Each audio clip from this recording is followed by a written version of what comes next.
So on to our next guest, Mr. Generation Frexit, President of Generation Frexit. We have Charles-Henri Gallois. Welcome. Thank you so much for coming, Charles-Henri. I would love to ask you, what is the reaction in France to Boris's bold statement today? In France, you had Macron reaction, which was totally stupid because he said, I don't understand, Boris, the UK has more to lose than the EU for a no deal. But I don't think for a bankman, Macron doesn't know the figures, because if you look at the trade exchanges, actually the European Union that has 85 billion trade surplus with the UK, or for France, it's 12.5 billion euros trade surplus with the UK. So I think that the European Union has more to lose than the UK for a no deal. And I'm not that confident about Boris, because I think maybe you won't have a no deal, because I think he's putting pressure on the European Union. The European Union will or may cave in before December 21st, because you have seen the reaction of Angela Merkel. She is very worried about no deal, because it's Germany that have made a major trade surplus with the UK. And I'm sure that after the Boris announcement, she had a call from the car industry in Germany, and they have told her, you need to have a deal. Okay, so I think that Macron has completely overplayed his hand here, because let's face it, he was playing hardball on fishing, and a no deal will mean no access to British waters for France. Now, what will that mean for Macron? At the moment, his opinion polls are on the floor. Here's a guy in trouble. What will a no deal mean for him? And what about the possibility of it increasing the chances of Frexit? For France at a global level, I mean, they talk a lot about the fishing part, but actually, if you look for France, it's only on the Atlantic side, on the channel, it's only 19% of the French fishermen turnover.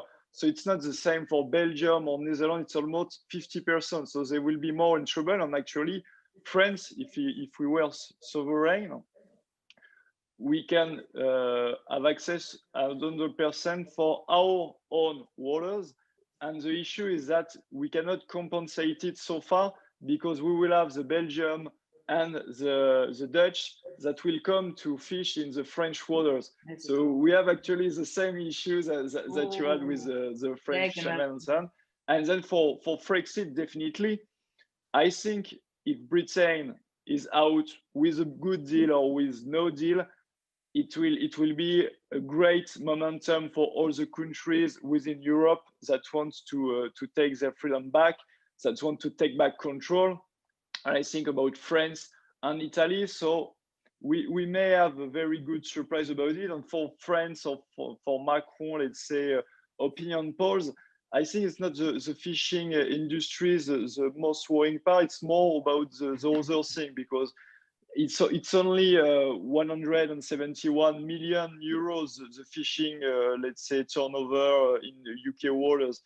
It's more all the rest. And if you have a no deal and the UK decide to increase, for example, the customs right, it may be much more harmful for the French economy. So it will be with the COVID consequences plus a no deal. I think it will hurt all these fields that export to the UK if the UK has a more, let's say, protectionist policy.